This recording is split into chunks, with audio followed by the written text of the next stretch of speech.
Bienvenue à tous. Comme vous pouvez le voir, je suis rejoint par le professeur Mohammad Marandi, en direct d'Iran. Professeur Marandi, j'aimerais d'abord aborder les derniers développements. Le mémorandum d'entente, cet accord d'Islamabad, a beaucoup attiré l'attention. Il semble que les deux parties soient proches d'un accord.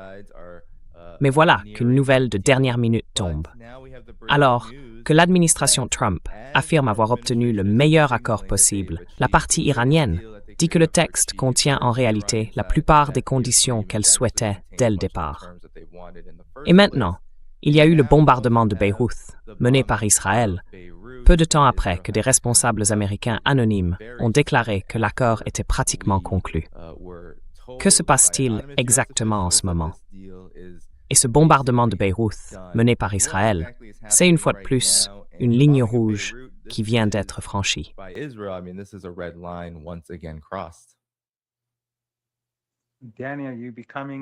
Danny, est-ce que tu deviens un musulman chiite révolutionnaire? Tu sembles de plus en plus détaché du monde. Plus de boutons j'aime, plus de clics, plus rien. Tout est spirituel maintenant pour toi. Oui, nous partageons le sacrifice, mais allez-y, continuez.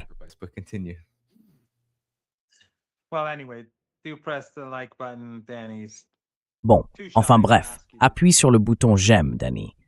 Il est trop timide pour te le demander lui-même. C'est difficile de dire ce qui se passe, évidemment, parce que la situation change tout le temps. Et il est clair que le régime israélien veut perturber tout accord. Et bien sûr, les Iraniens n'ont pas dit que le texte était approuvé. Et d'ailleurs, il ne l'est pas. Les Iraniens ont des points à régler. Quant aux affirmations des Américains, du régime Trump, d'Axios ou de je ne sais quel autre porte-voix de la Maison-Blanche en ce moment, ces affirmations ne sont pas exactes. Et pourtant, ce que le régime israélien a fait aujourd'hui peut s'interpréter de deux manières différentes, ou même des deux à la fois.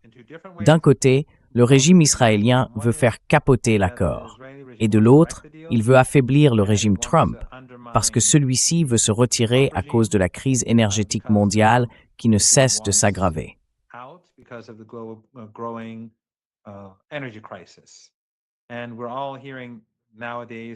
Even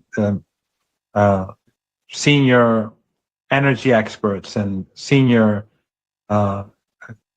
figures in energy companies are now openly saying that things are going to get very bad pretty soon. So the Israeli regime wants to block Trump's effort to have a deal. Another interpretation could be that the Israeli regime has convinced Trump of a good cop, bad cop approach, where since the Iranians still have issues with the text, in order to force Iran to change its position and to give concessions, or just to undermine the deal, and Trump has agreed to allow them to undermine the deal for whatever reason, that could be another approach. In other words, it could be something with the consent of the White House. Soit parce que la Maison-Blanche a été convaincue qu'il fallait écouter les sionistes. They have to listen to the Zionists. Or it could be a mixture of these things. Ou alors, c'est peut-être un mélange de tout ça. Mais dans tous les cas, je pense qu'il est assez clair que l'Iran va punir le régime israélien et que l'accord ne tirera aucun avantage de ce qui s'est passé aujourd'hui. Autrement dit, cela rendra les Iraniens beaucoup plus prudents avant de signer un accord. Et il ne fait aucun doute qu'aucune concession n'en sortira. En réalité, ce sera l'inverse. Les Iraniens seront encore plus inquiets de la capacité des États-Unis ou de la volonté des États-Unis, ou même de l'intention des États-Unis à respecter leurs engagements dans un éventuel accord. Donc, en résumé, tout cela mis à part, ce que le régime israélien et les sionistes ont fait aujourd'hui, c'est qu'ils ont rapproché l'économie mondiale d'une véritable catastrophe.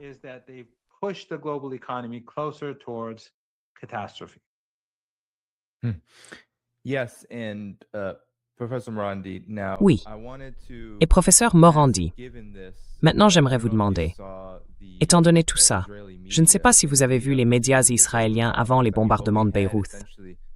En gros, on avait Donald Trump qui affirmait que cet accord était quasiment conclu, que tout avait été approuvé, que l'Iran allait promettre de ne pas développer d'armes nucléaires, de rouvrir le détroit d'Ormuz, et qu'en somme, les États-Unis obtenaient tout ce qu'ils voulaient. Et puis, Israël a publié plusieurs articles très critiques sur l'accord lui-même.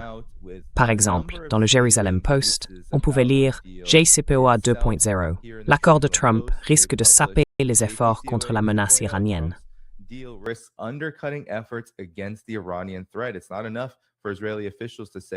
Ce n'est pas suffisant que les responsables israéliens disent que Trump comprend la position d'Israël.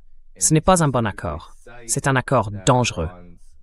Et il souligne en particulier que le gouvernement iranien, la direction iranienne, n'a pas été suffisamment affaibli pour répondre réellement aux exigences d'Israël. Et puis, je ne sais pas si vous avez vu, Didi Geopolitics a relayé ce qu'a rapporté Inet. Des responsables israéliens affirment que Trump les a trahis. D'après le média israélien Inet, des hauts responsables en Israël estiment que cet accord nuit aux intérêts du pays et ne répond pas aux menaces essentielles que représente le programme nucléaire et balistique de l'Iran.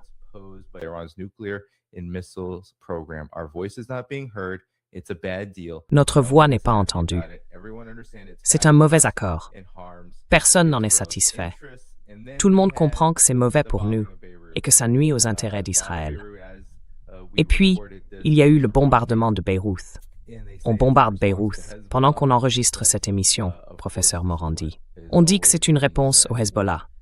Mais bien sûr, c'est toujours ce qu'on dit quand Israël déverse sa frustration sur la population libanaise. Dites-moi, professeur Morandi, est-ce que Trump essaye de capituler pendant qu'Israël sabote cette tentative? Ou bien est-ce encore une fois un jeu calculé, où les États-Unis et Israël cherchent à prolonger la guerre tout en faisant semblant d'essayer de l'arrêter?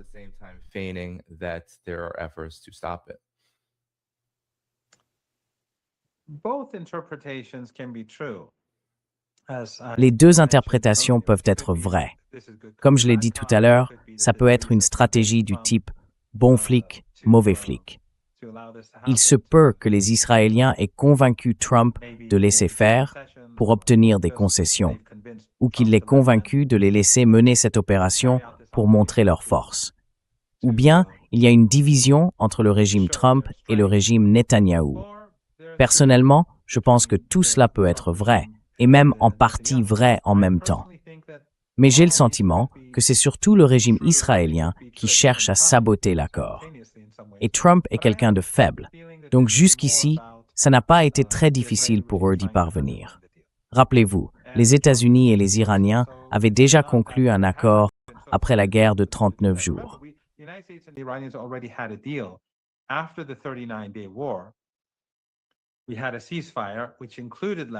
Nous avions un cessez-le-feu qui incluait le Liban.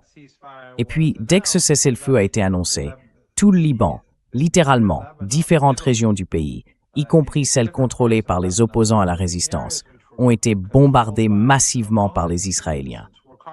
Ça a complètement sapé le cessez-le-feu. Ensuite, Trump a pris parti pour Israël et a déclaré que le Liban ne faisait pas partie de l'accord.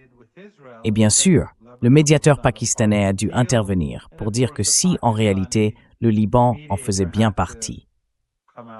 À cause de cela, l'Iran a empêché les navires appartenant aux 5 régimes qui avaient aidé les États-Unis, les 5 régimes du Golfe Persique qui avaient soutenu Washington pendant la guerre, de se déplacer.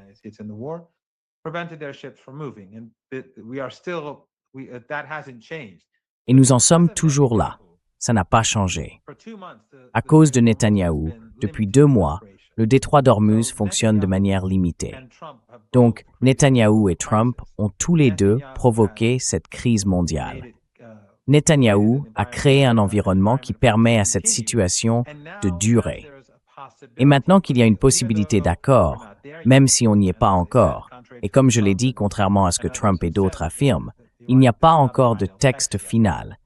Eh bien, au moment où on semble se rapprocher d'un accord, d'une entente, les Israéliens frappent Beyrouth pour le faire échouer.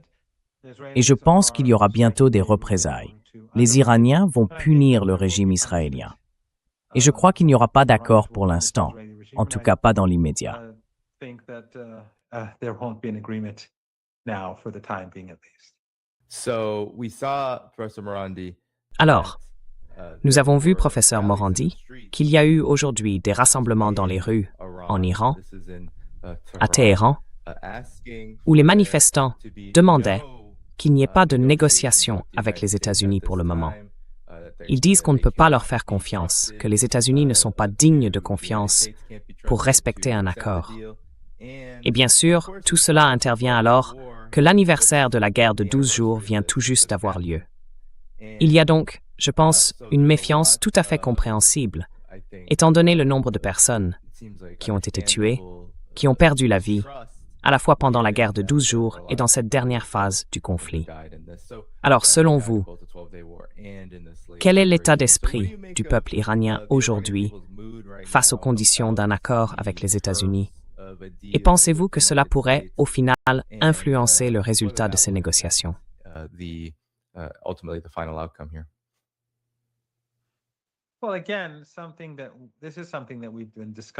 Eh bien, encore une fois, c'est un sujet dont on parle, toi et moi, depuis pas mal de temps, depuis des années maintenant. En Iran, il y a des voix très différentes, des points de vue très variés sur toutes sortes de questions. Les médias iraniens s'en prennent à différents responsables politiques, à différents courants. Et en ce moment, il y a un grand débat dans le pays autour de cet accord. Hier soir, sur les places et dans les rassemblements, des gens se disputaient. Il y avait des échanges assez vifs. Et il y a aussi eu des rassemblements contre l'accord. Donc, une partie de la société iranienne, je ne sais pas quelle proportion exactement, n'aime pas du tout cet accord. Ils en soulignent les faiblesses. Et je pense que certains de leurs arguments sont tout à fait valables.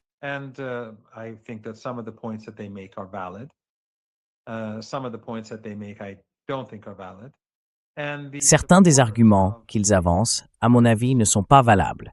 Et les partisans de la trajectoire actuelle, eux, soutiennent l'accord. Je pense que certains de leurs arguments tiennent la route, et d'autres beaucoup moins. Donc des deux côtés, il y a des arguments valables.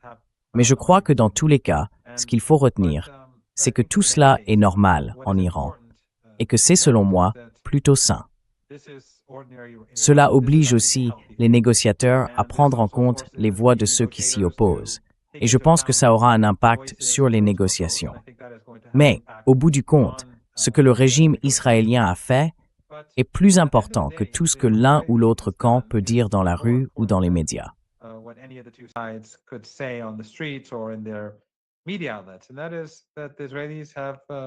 Les Israéliens ont forcé l'Iran à se retrouver dans une situation où il va devoir punir le régime et où il va aussi devenir plus prudent vis-à-vis de tout accord avec les États-Unis.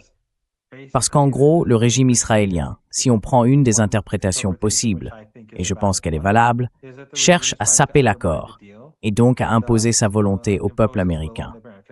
Et si on les laisse faire, alors à quoi bon négocier avec les États-Unis?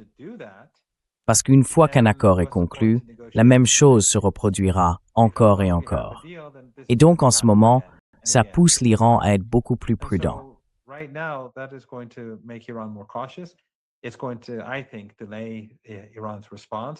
Je pense que ça va retarder la réaction de l'Iran.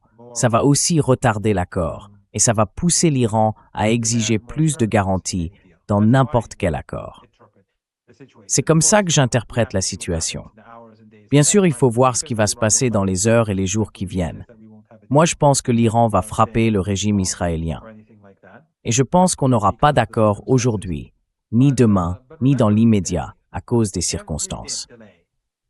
Mais souviens-toi, Danny, chaque retard nous rapproche un peu plus d'une situation critique pour l'approvisionnement énergétique mondial. Chaque jour compte. On en parle depuis des semaines maintenant. Et à chaque fois, on se rapproche un peu plus du point critique. Mais là, on entend même les médias traditionnels dire que la situation devient très dangereuse. Certains parlent de la fin juin, d'autres du début juillet, d'autres encore de la fin du mois de juillet.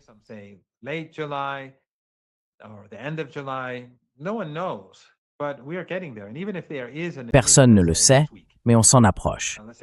Et même s'il y a un accord, disons la semaine prochaine, disons fin juillet, mi ou fin juillet, ou même en juin, la catastrophe va quand même frapper. Ça ne fera qu'empirer. Chaque jour qui passe aggrave la crise et la prolonge. Et il n'y a qu'un seul responsable à blâmer, ce sont les sionistes. Les sionistes, le régime israélien, ce sont eux les coupables. Ce sont eux qui entraînent tout le monde. Que vous soyez en Inde, au Bangladesh, au Nigeria, en Ouganda, en Argentine, en Bolivie, aux États-Unis ou au Royaume-Uni. Ce que font le régime israélien, les sionistes, Netanyahou et Trump, c'est détruire l'économie mondiale et ruiner la vie de peut-être des milliards de personnes à travers le monde.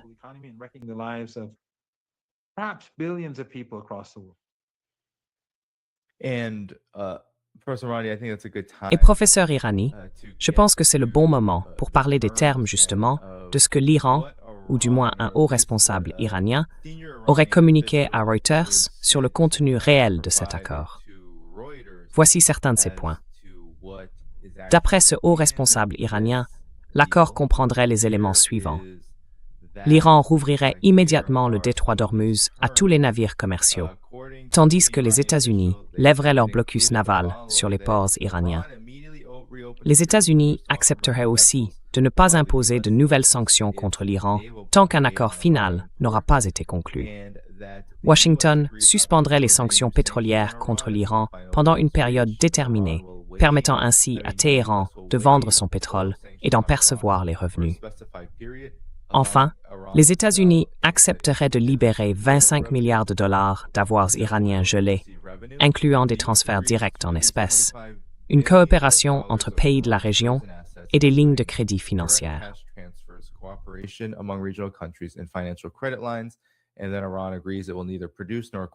Et donc, l'Iran accepte de ne ni produire ni acquérir d'armes nucléaires ou d'armes nucléaires.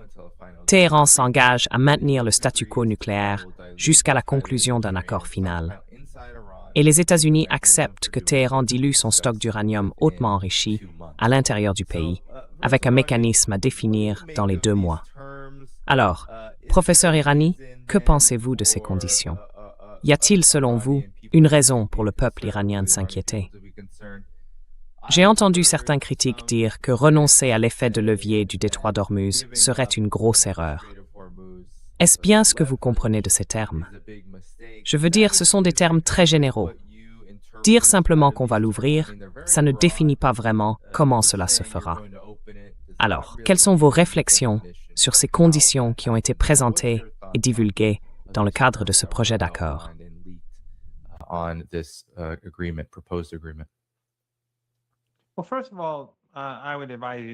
Eh bien, tout d'abord, je vous conseillerais de ne jamais utiliser Reuters. Parce que Reuters, quand ils disent que des responsables iraniens leur ont donné une information, ils mentent presque toujours. Reuters est particulièrement malhonnête quand il s'agit de sources anonymes et de ce genre de choses, surtout quand ça concerne l'Iran. Et ça, c'est quelque chose dont j'ai été personnellement témoin. Je sais qu'ils ont été malhonnêtes, parce que pendant les négociations sur le nucléaire, j'étais impliqué dans les relations avec les médias. Je savais que Reuters mentait sur certains points, mais ils affirmaient que leurs informations venaient de sources iraniennes.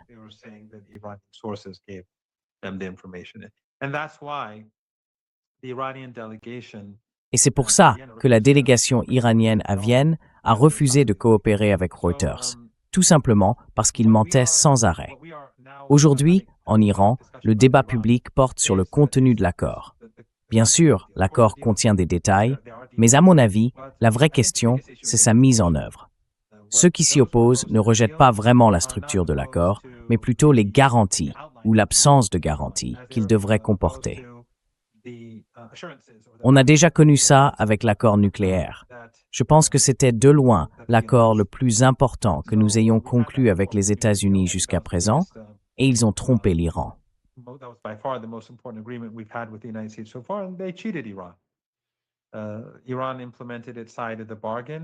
L'Iran a respecté sa part du marché après l'accord de 2015, mais les Américains, sous Obama, ne l'ont pas fait.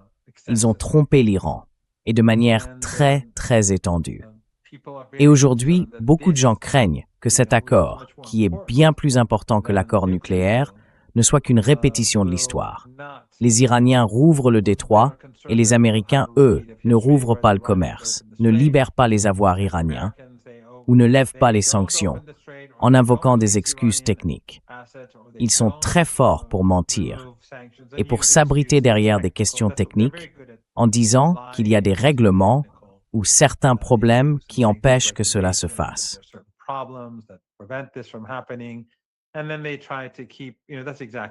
Et puis ils essaient de maintenir, vous voyez, c'est exactement ce qu'Obama faisait. Ensuite, ils bombardaient ici ou là, soi-disant pour se défendre. Et les Israéliens tuaient des gens, massacraient des familles, et ainsi de suite.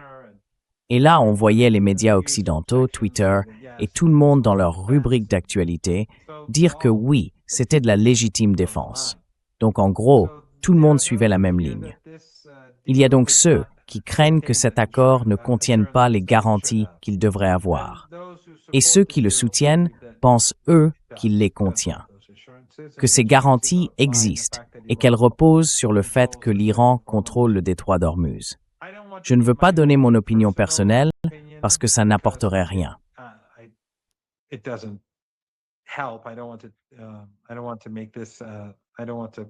Je ne veux pas en faire une affaire personnelle. Si je donne mon opinion, je pense que ça n'aide pas vraiment la discussion, parce que ça ne changera rien en Iran. Mais je crois que les deux camps ont en réalité des arguments très solides, et que chacun, à mon avis, est un peu injuste envers les arguments de l'autre.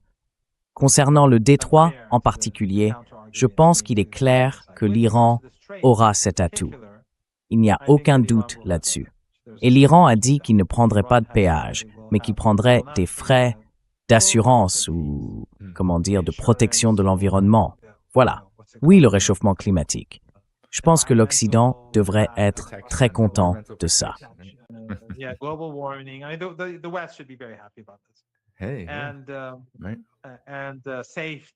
Oui, la sécurité et tout ça. Et puis, les Iraniens, eux, peuvent refermer le passage si l'autre camp ne respecte pas l'accord. Mais quand on parle des avoirs iraniens volés par les Américains, je ne sais pas si les garanties sont suffisantes. Ou la levée du blocus, surtout pour le Liban et Gaza. Pour moi, ce sont des points très discutables. Je veux dire, les États-Unis, parce que les États-Unis n'ont aucun problème avec le génocide, et ça on le sait. L'Occident, les gouvernements occidentaux, les Britanniques, les Français, les Allemands, tous soutiennent le génocide. Ils sont revenus à leur mentalité du XVIIIe siècle.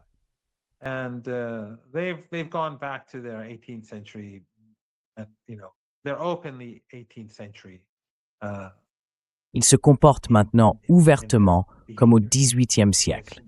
Le masque des droits humains, de la dignité humaine, de l'honneur, des droits des femmes et des enfants, tout ça, c'est fini. Ils ont montré leur côté impitoyable et ils sont décidés à continuer. Donc, les Iraniens ne peuvent pas compter sur l'Occident pour faire pression sur le régime israélien. La seule façon pour l'Iran de s'assurer que le massacre cesse, c'est de veiller à ce que l'accord soit appliqué. Et ces garanties, quand il s'agit du Liban et de Gaza, deviennent encore plus sensibles. Mais d'un autre côté, certains diront que, s'ils ne respectent pas leurs engagements, on fermera le détroit d'Ormuz.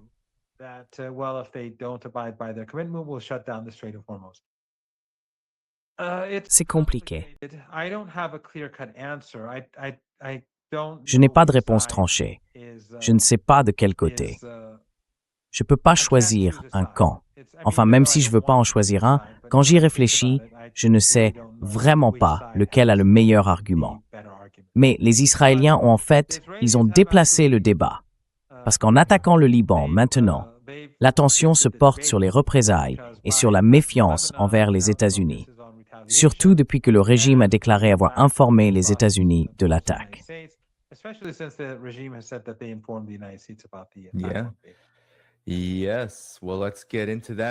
Oui. Bon, parlons-en. Parce que tout ça pourrait bien devenir un point de détail quand on en vient au débat sur certains termes de l'accord. Notre ancien agent préféré de l'unité 8200 du Mossad, devenu journaliste, Barak Ravid, rapporte que l'armée israélienne a prévenu le CENTCOM peu avant la frappe à Beyrouth, selon des responsables israéliens et américains. Et puis je remonte un peu. Il a publié un rapport sur Mohammad Ghalibaf, le principal négociateur iranien, qui affirme que cette frappe à Beyrouth pourrait compromettre l'accord entre les États-Unis et l'Iran. L'agression sioniste à Dahia a une fois de plus montré que l'Amérique n'a ni la volonté ni la capacité de tenir ses engagements.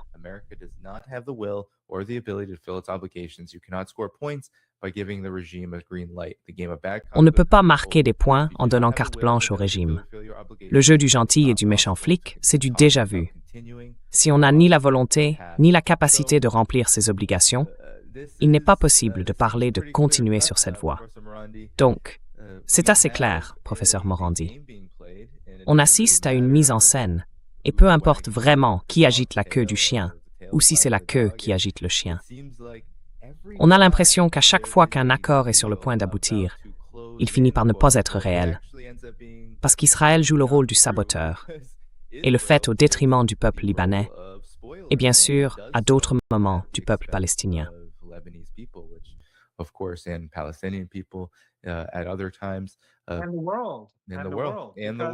Et le monde, oui, le monde, exactement.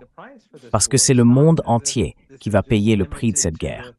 Ce n'est pas comme si tout ça se limitait aux dizaines de milliers de personnes dans le sud du Liban, bombardées chaque jour. En réalité, c'est bien plus que ça. Mais chaque jour, des dizaines de milliers de gens, ce quartier, cet autre, cette ville, cet autre encore, des millions de personnes au Liban vivent dans la terreur et beaucoup sont tués. Et c'est la même chose à Gaza. Les Israéliens ne se soucient pas d'eux. Les Américains, les Européens non plus. C'est évident. Et ils vont en payer le prix. Les Israéliens iront jusqu'à tuer des femmes et des enfants pour bloquer l'accord.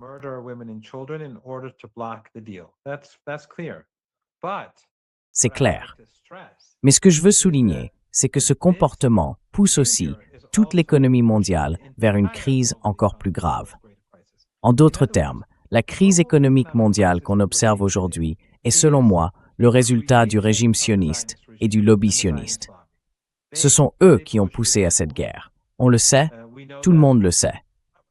Mais la lettre de démission de Joe Kent, je pense, puisqu'il était à l'intérieur du système, montre bien que c'était une guerre sioniste, une guerre israélienne. Et puis, après 39 jours de combat, quand il y a eu un cessez-le-feu, c'est encore Netanyahou qui a fait échouer l'accord. On aurait pu avoir le détroit d'Ormuz en voie de normalisation il y a 2 mois, mais il l'a bloqué.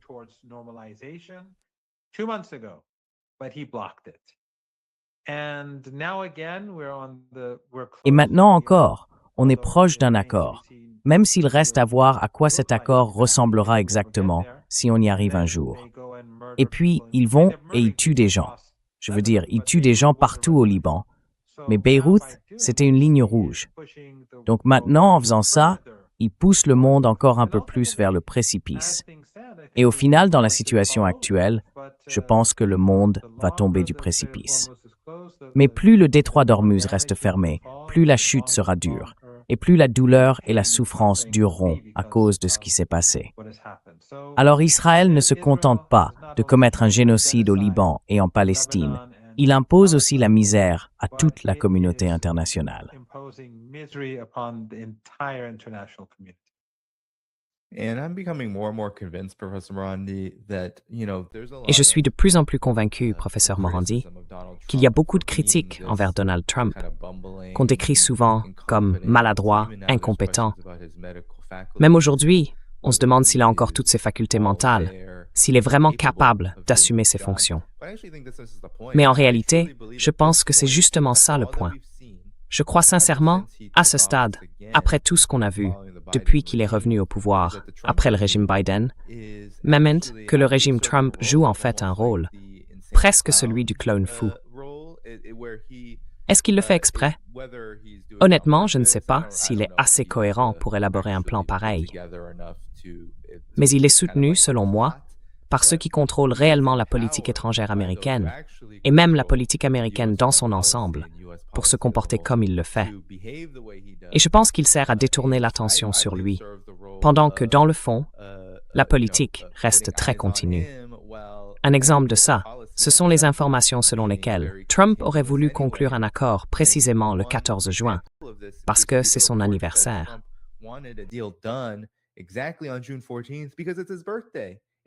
Et les grands médias en parlent comme si c'était vraiment important. Et maintenant, bien sûr, on voit Israël bombarder Beyrouth et l'Iran dire « Attendez une minute, on n'est pas là pour faire un cadeau à Trump pour son anniversaire. » Ce n'est pas du tout le but des négociations avec les États-Unis pour mettre fin à la guerre. Alors, professeur Morandi, qu'en pensez-vous? Parce qu'on a vraiment l'impression que c'est un schéma qui se répète encore et encore. Et j'espère que les gens finiront par comprendre la leçon. Non seulement on ne peut pas faire confiance aux États-Unis, mais il y a peut-être un jeu plus sournois en cours, une sorte de guerre psychologique. On est littéralement imprégné, bombardé par les frasques de Trump, pendant que le même schéma se met en place, et on a l'impression de redécouvrir à chaque fois quelque chose de nouveau. Quelles sont vos réflexions là-dessus?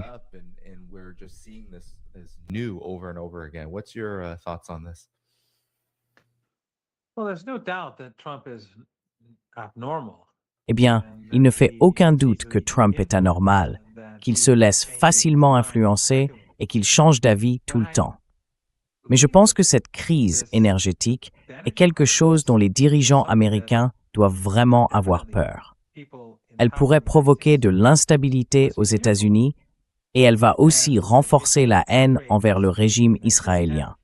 Parce que tout le monde sait que la crise actuelle et celle qui arrive, ainsi que les difficultés qu'on observe aujourd'hui, viennent du fait que Trump a mené la guerre contre l'Iran à la demande du régime israélien.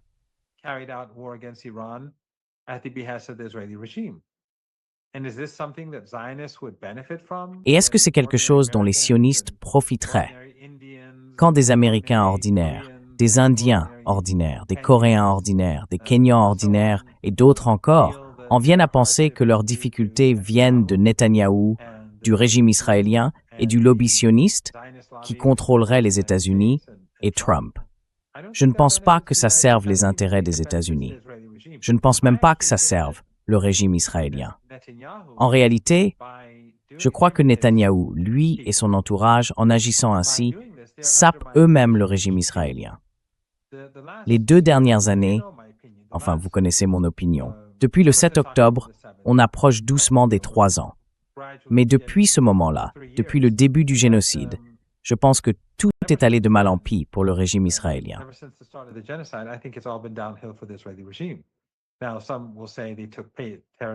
Certains diront qu'ils ont pris du territoire à Gaza, au Liban et en Syrie, surtout en Syrie, d'immenses portions de terre. Et le gouvernement syrien, qui est évidemment un régime sous influence, ne fera rien. Même maintenant que le Hezbollah se bat, on pourrait penser que ce serait le moment idéal pour eux de faire pression sur le régime israélien et d'essayer de reprendre du territoire. Mais non. Au lieu de ça, ils essaient de bloquer la frontière entre la Syrie et le Liban pour aider les Israéliens et empêcher l'Iran de faire passer de l'aide vers le Liban. Mais quoi qu'il en soit, je pense qu'ils ont bel et bien pris du territoire. En revanche, les dégâts subis par le régime israélien, son image, sa position dans le monde, sont irréversibles. Et Netanyahou, lui, ne se bat pas pour Israël.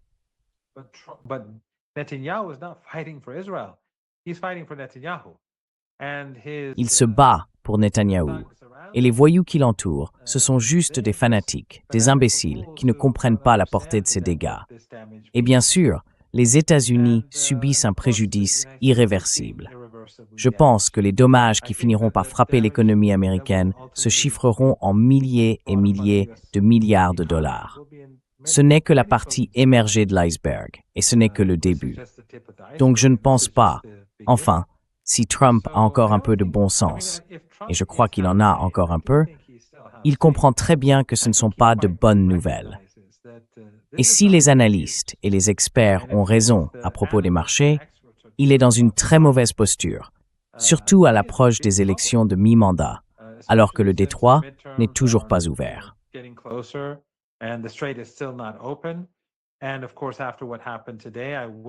Et bien sûr, après ce qui s'est passé aujourd'hui, je ne parierai pas dessus. Je ne suis pas du genre à parier, Dieu merci, mais je ne miserai pas sur l'accord aujourd'hui. Et si j'étais du genre à parier, je dirais qu'à mon avis, les Iraniens vont frapper le régime israélien.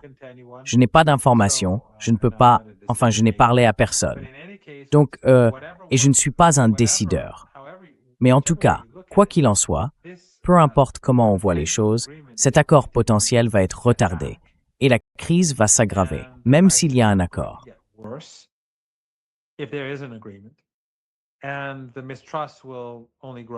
Et la méfiance ne fera que grandir au moment de la mise en œuvre. La méfiance de l'Iran envers les États-Unis est déjà immense, mais elle ne fera qu'augmenter quand il s'agira d'appliquer l'accord. Cela rendra la conclusion d'un accord plus difficile, et cela poussera le gouvernement iranien à être plus strict dans l'application, parce qu'il ne veut pas que les critiques puissent leur dire « on vous l'avait bien dit ». Donc, au moment de la mise en œuvre, ils seront, à mon avis, plus durs. Et de ce fait, ils pourraient très bien refermer le détroit d'Ormuz. En tout cas, ce que je veux dire, c'est que je pense que Trump sait probablement qu'il vaut mieux avoir un accord.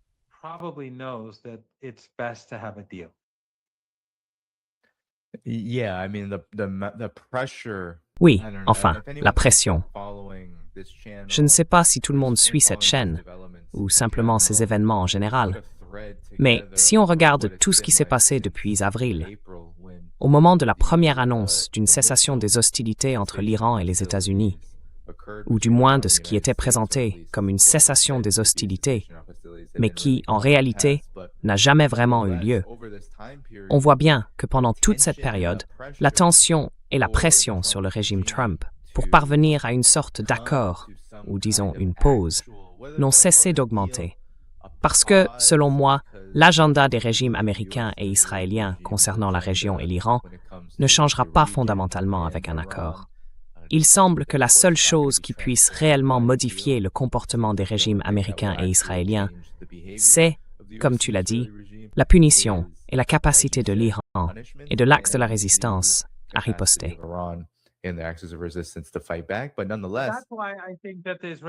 Mais malgré tout, c'est pour ça que je pense que les Israéliens n'agissent pas dans l'intérêt du régime lui-même, ni dans celui des États-Unis.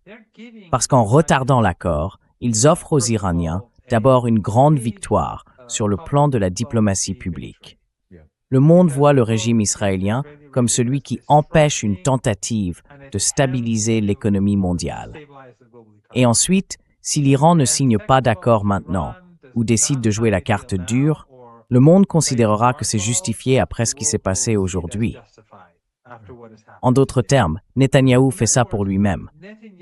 Mais si on regarde les choses objectivement, ce n'est ni dans l'intérêt des États-Unis, ni dans celui du régime israélien.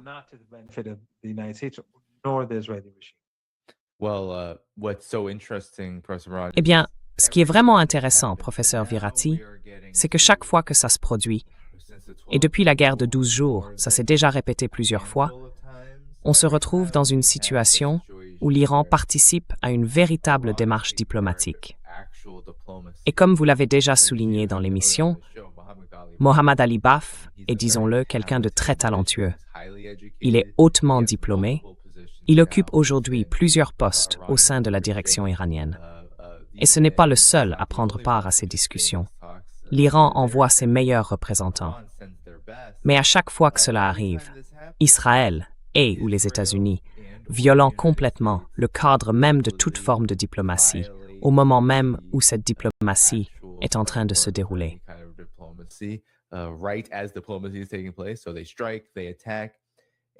Alors ils frappent, ils attaquent. Et à chaque fois que ça arrive, ça affaiblit énormément ce récit, même pour ceux qui ne suivent pas vraiment ces événements.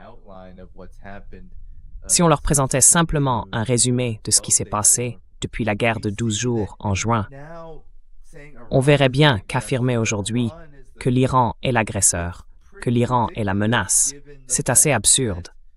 Parce qu'en réalité, la dynamique, c'est plutôt que l'Iran s'engage dans des discussions et qu'ensuite, les États-Unis et ou Israël finissent par attaquer souvent des civils innocents, même pas des cibles militaires, pour saboter ces efforts. to undermine it, and that means that it's actually Israel. And of Et course, ça veut dire que c'est en réalité Israël, avec bien sûr les États-Unis derrière lui. Vous savez, c'est ça la vraie menace. Et c'est de plus en plus évident. Bientôt, les gens, et je pense que c'est déjà en train de se produire, même aux États-Unis, vont se dire « Ah oui, l'Iran frappe Israël uniquement parce qu'Israël tue des gens au Liban. » Et ça, c'est un énorme changement, un basculement qui, à mon avis, ne va faire que s'amplifier. C'est presque comme si la volonté de maintenir la guerre sapait complètement la légitimité même du récit qui sert à la justifier. Ce n'est vraiment pas une bonne situation.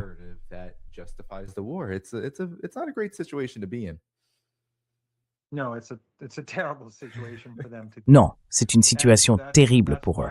Et c'est pour ça que malgré 47 ans de propagande anti-iranienne, menée à la fois par les régimes arabes, les régimes régionaux du camp américain, que ce soit la Turquie, les pays du Golfe, l'Égypte et d'autres encore, malgré toutes ces narrations hostiles envers la résistance et envers l'Iran au fil des années, tout cela est en train d'échouer. C'est pour ça que les récits des médias occidentaux, les analyses des think tanks occidentaux s'effondrent aussi. Parce que tout le monde voit ce qui se passe maintenant. Tout le monde voit que c'est l'axe de la résistance qui essaye d'arrêter le génocide et que tous les autres sont soit complices, soit partie prenante de ce génocide.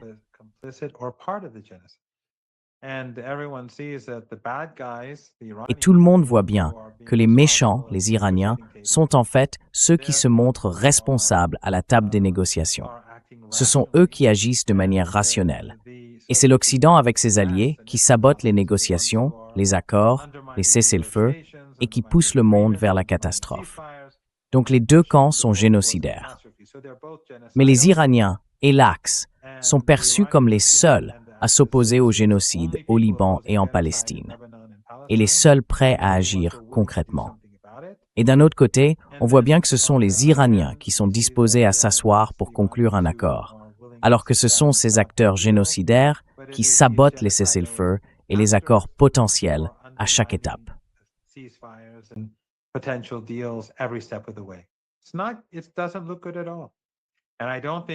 Non, ça ne donne pas du tout une bonne impression. Et je pense que ça ne va faire qu'empirer les choses pour les élections de mi-mandat. Et c'est pas que j'ai la moindre confiance dans les démocrates. J'ai zéro confiance en eux. La direction du Parti démocrate est tout aussi soumise au sionisme. On l'a bien vu sous la présidence de Biden. Mais il y a un changement profond qui est en train de se produire aux États-Unis, au sein de la population en général. Et ça, ce n'est pas quelque chose qu'on peut ignorer. Donc, à mon avis, les conséquences de ce qui se passe ne seront pas du tout favorables au régime israélien, ni au sionisme d'ailleurs, que leurs partisans au Parti démocrate obtiennent la majorité ou non.